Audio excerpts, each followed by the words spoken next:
conventional, conventional, conventional means पारंपरिक, conventional पारंपरिक। आइए एग्जाम्पल देखते हैं। वह अपने विचारों में बहुत पारंपरिक है। She is very conventional in her views. She is very conventional in her views. The next word is evident. EVIDENT. Evident means जाहिर। आइए एग्जाम्पल देखते हैं। यह जाहिर है कि आप थके हुए हैं। It's evident that you are tired. It's evident that you are tired. Next word is comparatively. COMPARATIVLY. Comparatively means तुलनात्मक रूप से। आइए एग्जाम्पल देखते हैं। महंगाई पिछले साल तुलनात्मक रूप से कम थी। इसे हम इंग्लिश में बोलेंगे Inflation was comparatively low last year. Inflation was comparatively low last year. The next one is dominate. DOMINATE. Dominate means हावी होना।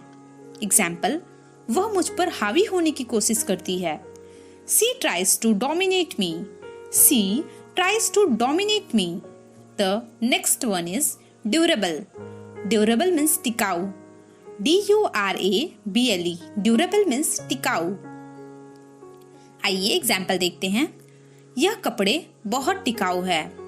इसे हम इंग्लिश में बोलेंगे These clothes are very durable. These clothes are very durable. The next one is short-tempered. SHORT is short. TEMPERD. Tempered. Short-tempered means गुस्सैल। Example, वह बहुत गुस्सैल है। He is very short-tempered. He is very short-tempered. The next one is buttering.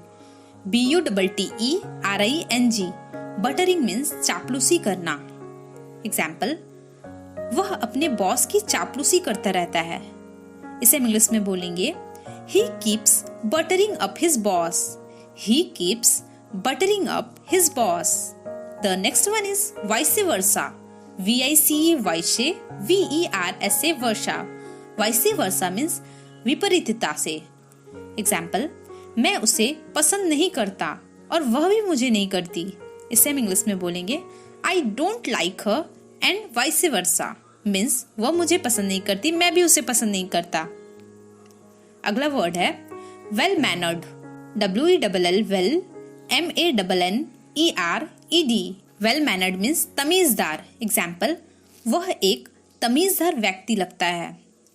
इसे हम English में बोलेंगे He seems to be a well-mannered person. He seems to be a well-mannered person. The next one is admire. ADMIRE. Admire means तारीफ।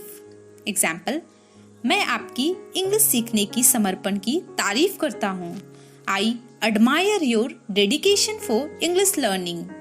I admire your dedication for English learning. The next one is nourish. NOURISH. Nourish means पालन पोषण करना। Example, मुझे अपने बालों को पोषण देने की जरूरत है। I need to nourish my hair. I need to nourish my hair. अगला वर्ड है liability. Liability means जिम्मेदारी।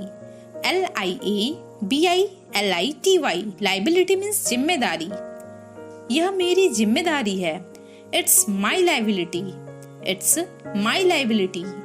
The next word is hesitate. HESITATE. Hesitate means संकोच करना। Example, कृपया हमें कॉल करने में संकोच ना करें। इसे हम इंग्लिश में बोलेंगे Please don't hesitate to call me. Please don't hesitate to call me. Please don't hesitate to call me. The next one is stamina. STAMINA. Stamina means सहन शक्ति। सहन शक्ति। Example, मैराथन दौड़ने के लिए सहन शक्ति चाहिए। It takes stamina to run a marathon. It takes stamina to run a marathon. The next one is pessimist. Pessimist. Pessimist. Pessimist means निराशावादी. Example, कभी निराशावादी मत बनो. Never be a pessimist. Never be a pessimist. The next word is reconcile. Reconcile.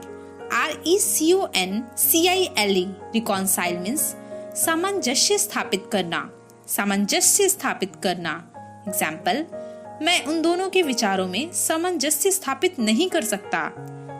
इसे हम English में बोलेंगे I can't reconcile those two ideas.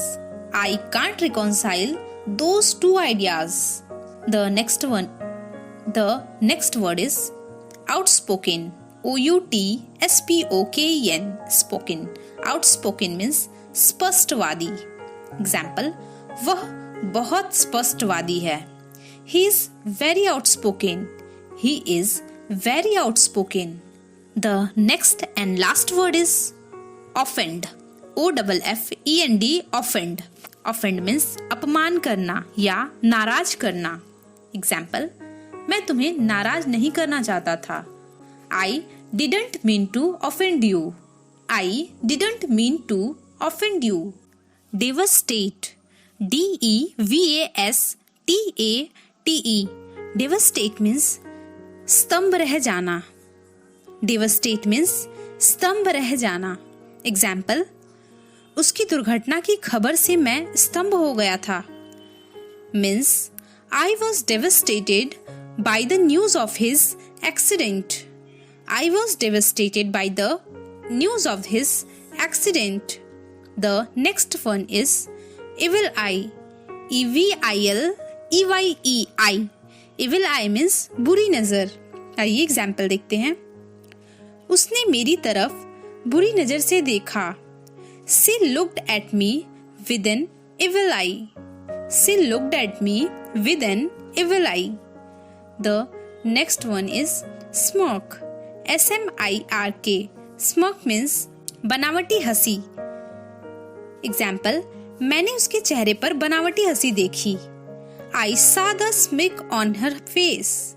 I saw the smirk on her face. I saw the smirk on her face. The next one is deface. DEFACE. Deface means बदनाम करना या फिर खराब करना. Example, मेरी किताबों को खराब मत करो. इसे हम इंग्लिश में बोलेंगे Don't deface my book. Don't deface my books. Don't deface my books. The next one is ancestor. ANCESTOR. Ancestor means पूर्वज. आइए एग्जाम्पल देखते हैं. यह उनके पूर्वज थे जिन्होंने यह पत्र लिखा था. It was their ancestors who wrote these letters. It was their ancestors who wrote these letters.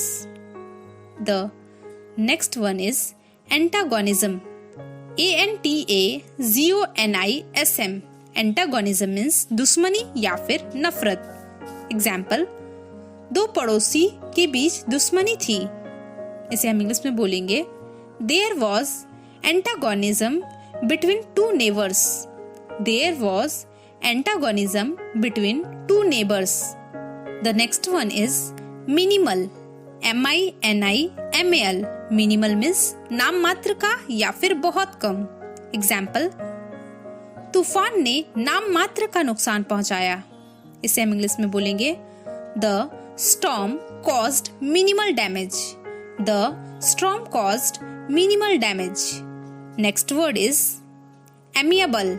AMIABLE.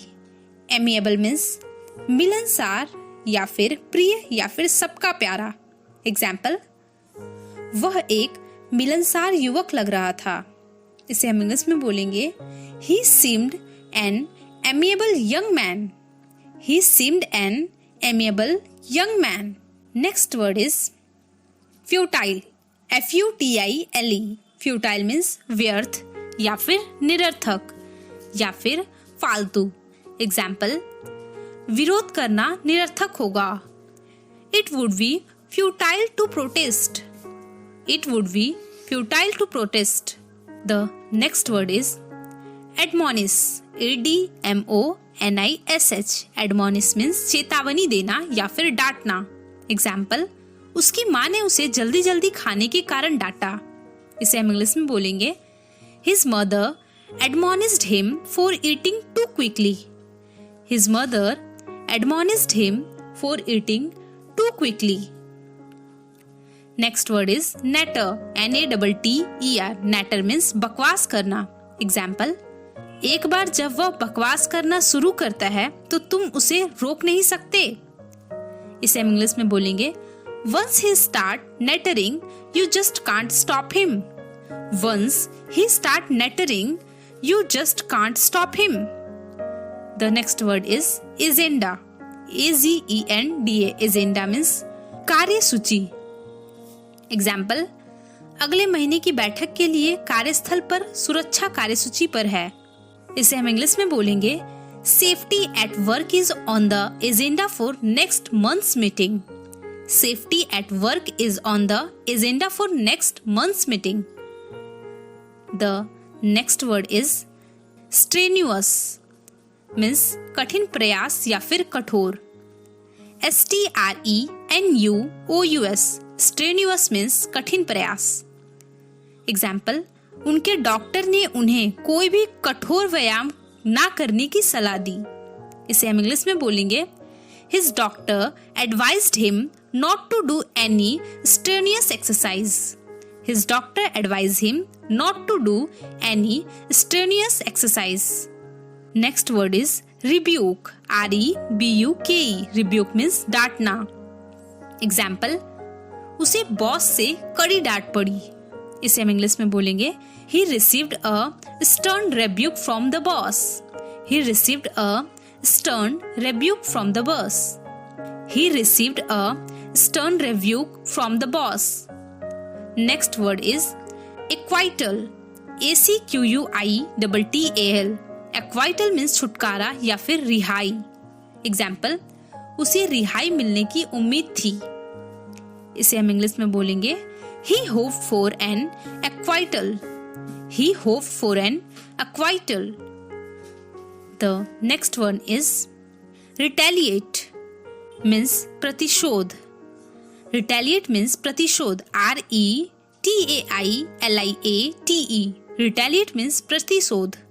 Example, मैं बुरी तरह से प्रतिशोध लेने के लिए ललचा रहा था. इसे इंग्लिश में बोलेंगे I was sorely tempted to retaliate. I was sorely tempted to retaliate. Next one is convene. CONVENE. Convene means आयोजन करना. Example, समिति अगले सोमवार को 12 बजे आयोजित होगी. इसे हम इंग्लिश में बोलेंगे The committee will be convened at 12 next Monday. The committee will be convened at 12 next Monday. Next word is adversity. ADVERSITY. Adversity means विपत्ति या फिर आपदा. Example, विपत्ति के समय वह मुस्कुरा रहा था. इसे हम इंग्लिश में बोलेंगे He was smiling in face of adversity. He was smiling in the face of adversity. He was smiling in the face of adversity. Next word is persecute. PERSECUTE. Persecute means सताना या फिर अत्याचार करना. Example, वे उन लोगों को सताते हैं जो उनके विचारों से सहमत नहीं होते. इसे हम इंग्लिश में बोलेंगे They persecute those who do not agree with their ideas. They persecute those who do not agree with their ideas. Next word is penultimate. PENULTIMATE.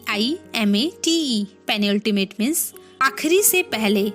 Example, नवंबर साल का आखिरी से पहला महीना है. इसे हम इंग्लिश में बोलेंगे नवंबर is the penultimate month of the year. November is the penultimate month of the year. Next word is slogan. SLOGAN. Slogan means नारा. Example, क्या आप एक नारे के लिए हमें कोई सुझाव दे सकते हो? इसे हम इंग्लिश में बोलेंगे, can you give me us any suggestions for a slogan? Can you give us any suggestions for a slogan? Can you give us any suggestions for a slogan? The next word is harmony, HARMONY. Harmony means तालमेल. Example, उन्होंने सही तालमेल में काम किया है. इसका answer आपको कमेंट बॉक्स में करना है. अगर आपको ये वीडियो अच्छी लगी हो तो प्लीज वीडियो को लाइक करें, चैनल को सब्सक्राइब करें. Thank you for watching.